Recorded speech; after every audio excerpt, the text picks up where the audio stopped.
What's up, y'all? We got a very interesting cat on the channel today. It's JS Corner. He did 10 years in prison.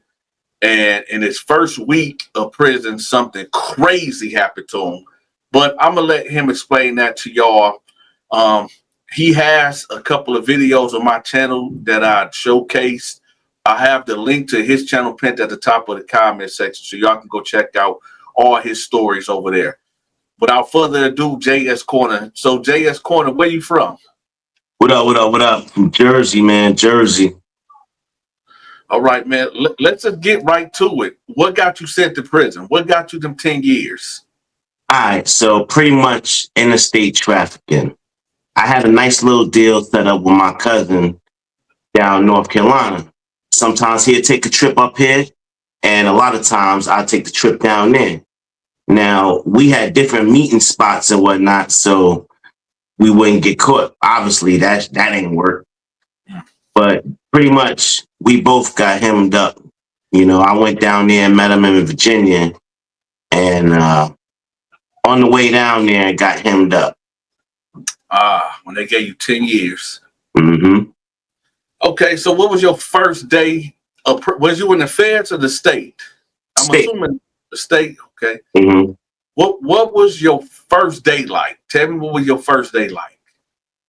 First day was like, it just seemed like, when everything is in fast forward, and like everything just seemed to be moving real fast for me in there.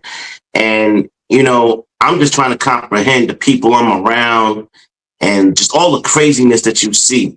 Now, when you say first day, you mean first day in the state or first day in the county?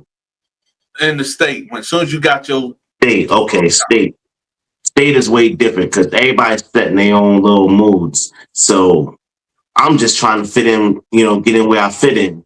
And the hardest thing is you don't really want to make friends in jail, but you don't want to make enemies either.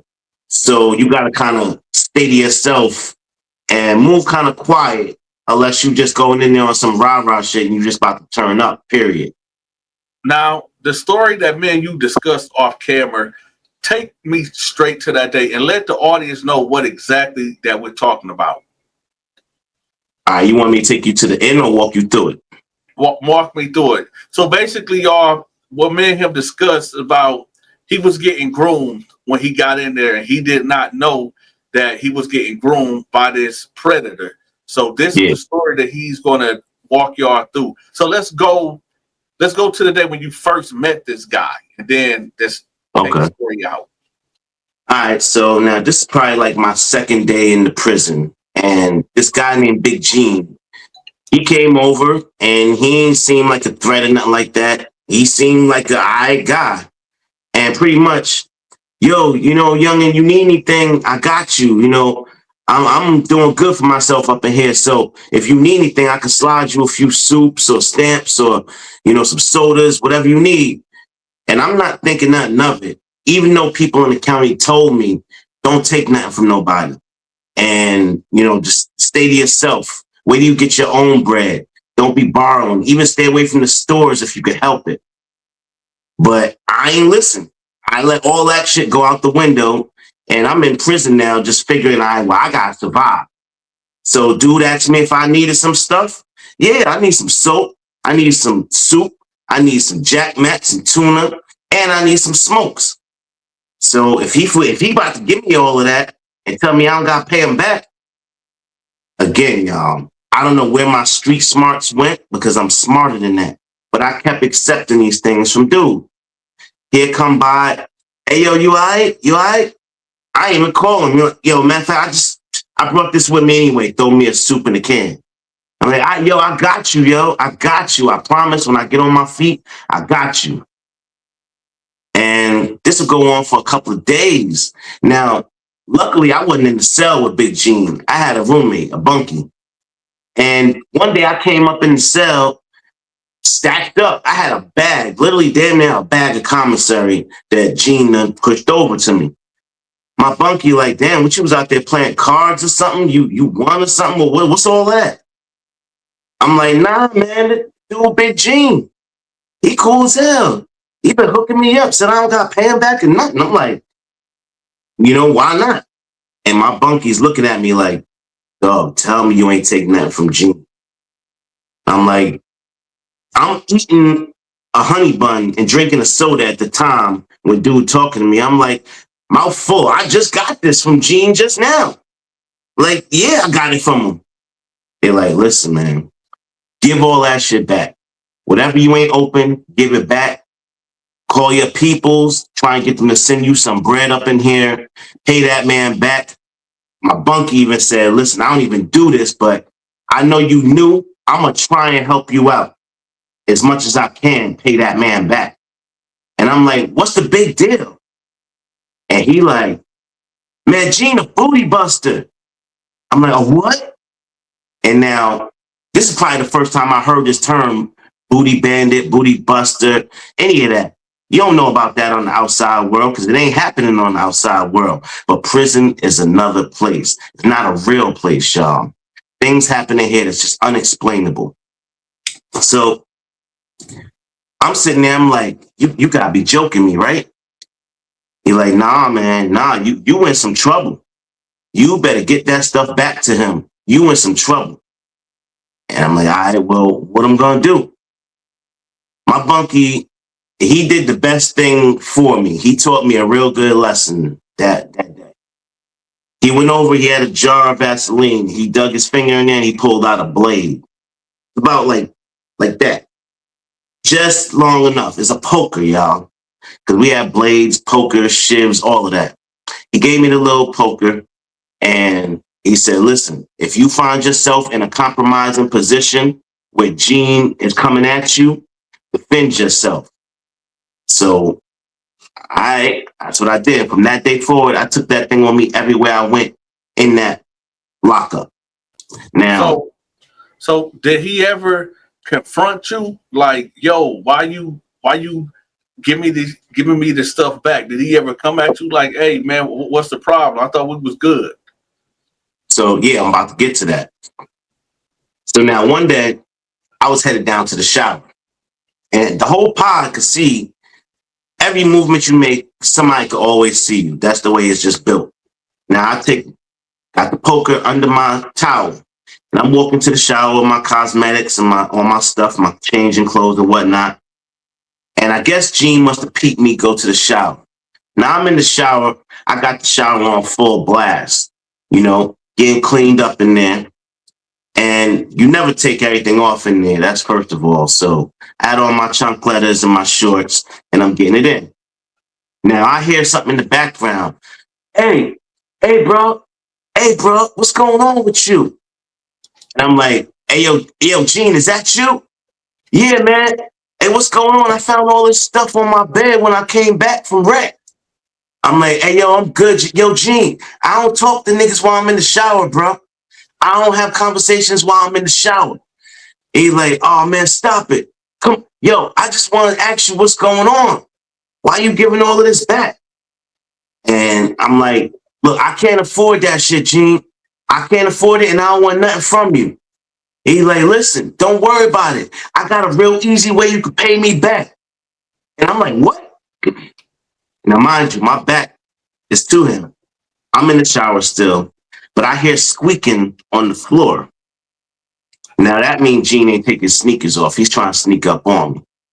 As soon as I sense him within arm's reach behind me, I already got that thing with me in my hand. Real quick, y'all, backhand. Bow! Hit him with that blade right across his face, and then took it back the opposite direction. Real quick. Sliced him up like an X, Zorro type shit, all in his face. Now, I guess that took the fight right out of Gene. Gene ran his ass leaking out of that bathroom. And I got my shit together and ran up out of there too. Now, I put the poker in the toilet, flushed that joint right away. Like, all right, shit, fuck that. I'm not trying to go lock up for this shit. But Gene ain't never say not another word to me. He ain't looked my direction. And he had to take that L. He went and hid because he ain't want to go to lock up either. But he went and took that L and he couldn't say shit to me about it. And he ain't never approached me again. Now, he ain't exactly expressed what he wanted, But I know what he wanted coming down in that shower like that. Well, I guess he got what he was looking for. Let me Slice ask you the something. dice. What was the craziest thing that you ever seen in prison? I mean, the craziest thing. Oh man, I seen somebody thrown off the top tier before. Like they ain't unalive, but I seen somebody thrown off the third floor, right over the banister, the railing. Thrown How did off. that? Two people picked him. All right, so that was some pod beef. Somebody had stole something, and they caught him, beat him down, and then after that, three people picked him up and just tossed him. And said, "Fuck it," tossed him over. And he lucky he ain't unalive, but he ain't come back to that pod. He broke mad bones. He lucky he wasn't paralyzed. And he's still in prison, all messed up with broken bones and everything else. Did y'all have any gay guys in your unit? They was on the DL. That's what I would say. They was all on the DL. Because once they got found out, most of them got put on the gate. Nobody wanted to live around them because ain't nobody trust them. You can't sleep with a gay guy in your unit. You never know what he's trying to do while you sleep. So if we got to worry about that, we got to get you up out of here.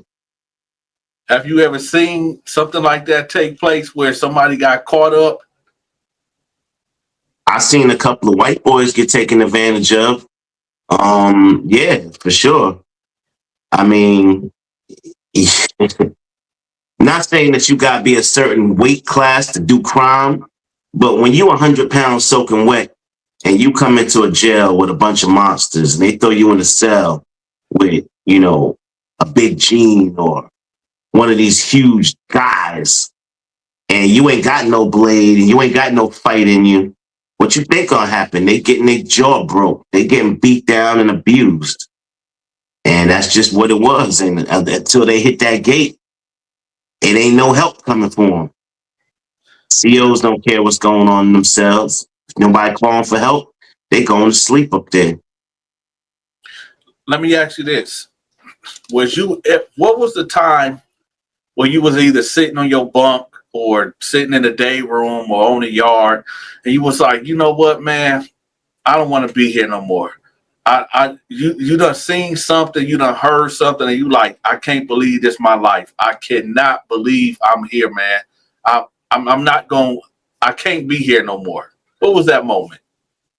Well, I guess this would go back. This would be a little bit about morality. So one time I was on a tear, and a dude that, like I said, I wasn't friends or friendly with many people in there, but it was a Muslim guy who I used to go to church.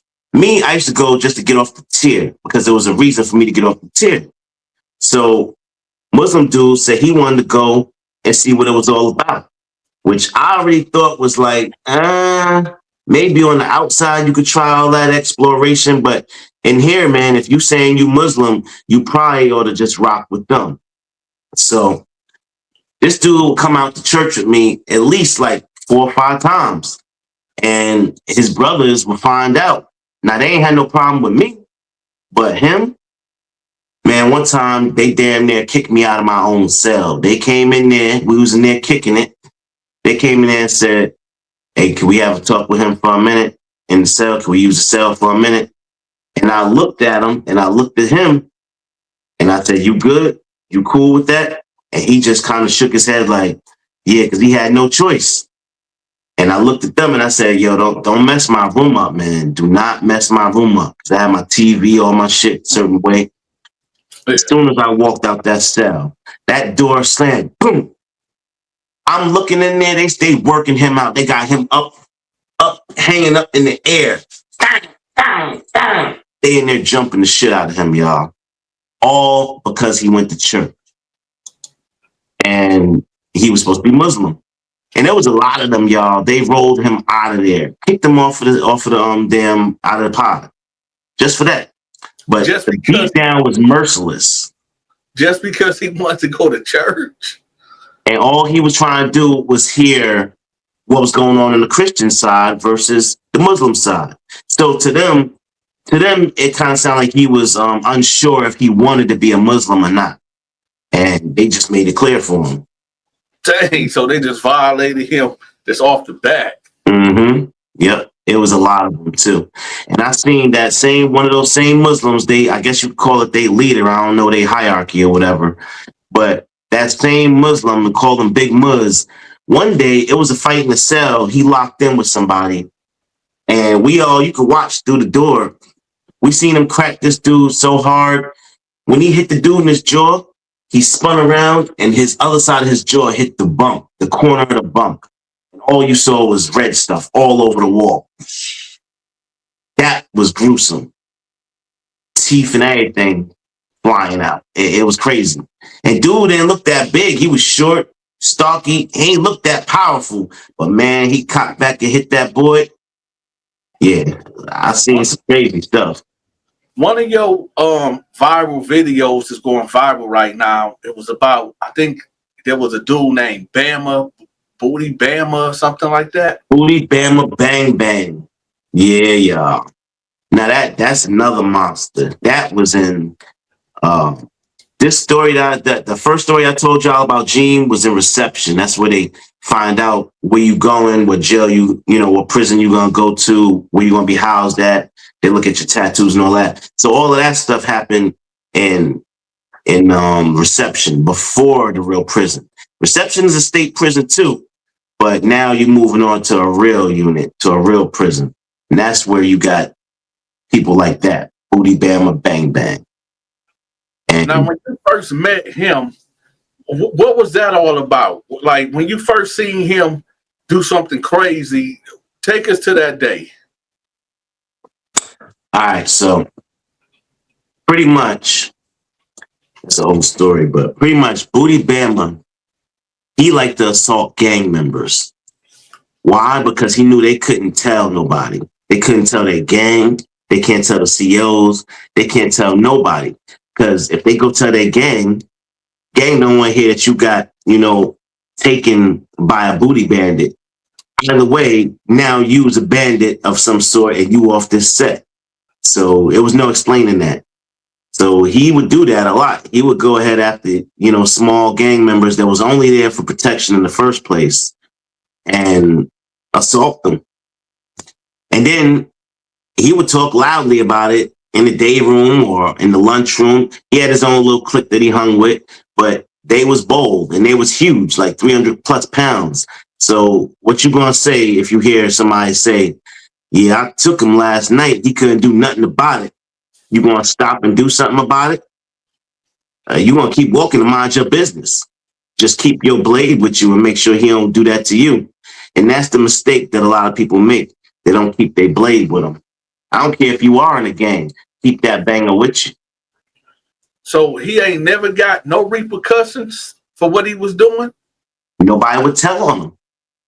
They was scared. He was out there yelling it. The one you said he wasn't yelling it. He was just having conversations in the day room with his. You mean repercussions from the cops or the no. No. So he not. It's not like he's sitting in there telling whose name he did what to and this and that. They just say, yeah, I did that to him last night. I did that to him. He couldn't do nothing. He couldn't move. But they not saying who they did it to, so it could have been the gang members' gang sitting right next to them that they talking about, and they wouldn't have knew the difference. Yeah. Okay. But that dude, he was on what you say, military mind games. All that loud talking was to let people around him know, slip up, and I'm gonna get you in the same position. He wasn't playing. That's a cold play. That's a cold play. Yeah. So let me ask you this question, because I usually have some questions at the end of the video. What was the first thing that you ate when you got out of prison? Oh man, when I got out, I went right to Popeyes. You know that stereotype. I need me some real fried chicken. Only time I had chicken was on Sundays up in the Bing, and it was baked, and it wasn't even all of that. But nothing like some good old fried chicken. Popeyes. Okay, my next question is this. How long did it take for you to sleep with a woman after you got out?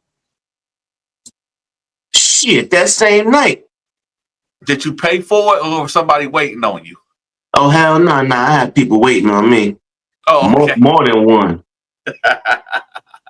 Yeah.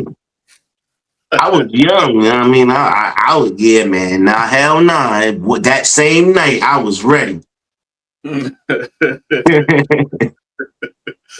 Yeah. I got a Okay. couple of kids now out here. Oh, are you saying a kid sprung from that day that you got out? Oh, I'm pretty sure. I'm pretty sure. Yeah. Okay. My next question. If you, what would you do? And you have to choose. You have to choose.